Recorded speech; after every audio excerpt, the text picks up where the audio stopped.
চাকরি বলছেন না যে আমাকে $10,000 দিন, নিজের ভাগ্য নিজেই গড়ে তুলবো।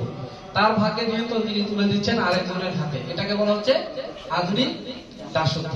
তাহলে আমরা যদি জব মানে আমাদের যারা পড়াশোনা করে বিশেষ করে তাদের মেন্টালিটি সবসময় একটা কাজ করে বেশিরভাগ ক্ষেত্রে, যে আমি পড়াশোনা শেষ করে ভালো একটা জব করব। আসলে দেখেন, আমি কিন্তু এতক্ষণ এই জিনিসটাই বোঝানোর চেষ্টা করেছি যে জব করে আপনি হয়তো ভালো উপার্জন করতে পারবেন, কিন্তু আপনার লুকায়িত অনেক স্বপ্ন থাকতে পারে, সেই স্বপ্নগুলো জব করে কখনো পূরণ করা সম্ভব না। সেই জন্য আপনাকে হতে হবে উদ্যোক্তা। সেজন্য আপনাদের ক্রিয়াশীল উদ্যোক্তা হবে, বিষয়টা এরকম না। আমি জাস্ট উদ্যোক্তা এখন যে কোনো জায়গা থেকেই হতে পারেন। এখন আপনি টিএনসি এবং অন্য জায়গায় উদ্যোক্তা হতে একটা পার্থক্য আছে। এখানে সবকিছু রেডি। আপনি যদি অ্যানাদার সেক্টরে আপনি একজন উদ্যোক্তা হতে চান, তাহলে আপনাকে অনেক কি লাগবে, অনেক মূলধন লাগবে, অনেক সাপোর্ট লাগবে, অনেক কিছু অবকাঠামোগত অনেক পরিবেশ আপনার লাগবে। বাট মিস্টার লিজিনিয়ান, আমাদের কোম্পানির চেয়ারম্যান, চায়নার শীর্ষ ধনীদের একজন ডক্টর লিজিনিয়ান, উনি এক সময় সিদ্ধান্ত নিয়েছেন যে উনি ওয়ার্ল্ড ওয়াইড মানুষের সেবায় উনি নিয়োজিত থাকবেন, এবং এই ধরনের একটা মেকানিজম সেট করে উনি কিন্তু কাজটা শুরু করেছে। এবং তার বদৌলতে আজকে সারা ওয়ার্ল্ডে অসংখ্য মানুষ তারা বিনা পুঁজিতে তারা কিন্তু বড় ধরনের উদ্যোক্তা হওয়ার স্বপ্ন দেখতে পাচ্ছে।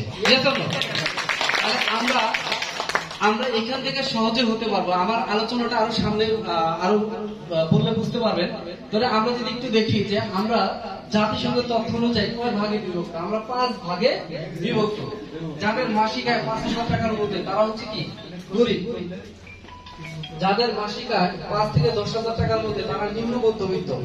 যাদের মাসিক আয় 10 থেকে 20,000 টাকার মধ্যে তারা মধ্যবিত্ত। আর যাদের মাসিক আয় 20 থেকে 25,000 টাকার মধ্যে তারা উচ্চ মধ্যবিত্ত। আর যাদের মাসিক আয় 50,000 প্লাস তারা কি ধনী। এখন আপনাকে আমাকে সিদ্ধান্ত নিতে হবে আমি কোন ক্যাটাগরিতে থাকবো। তো আমার এই কথাগুলো শুনে আপনি হয়তোবা মনে মনে অনেকে এরকম চিন্তা করতে পারেন যে এমন প্রোগ্রামে আসছে আমাকে ধনী বানাই দিবে। আপনাকে ধনী বানানোর দায়িত্ব আমি নেই নাই, আমাদের কোম্পানিও নেই। চয়েস আপনার। আপনি যদি চয়েস যেটা করবেন সেই জায়গায় আপনি থাকবেন। তবে রাস্তা আছে।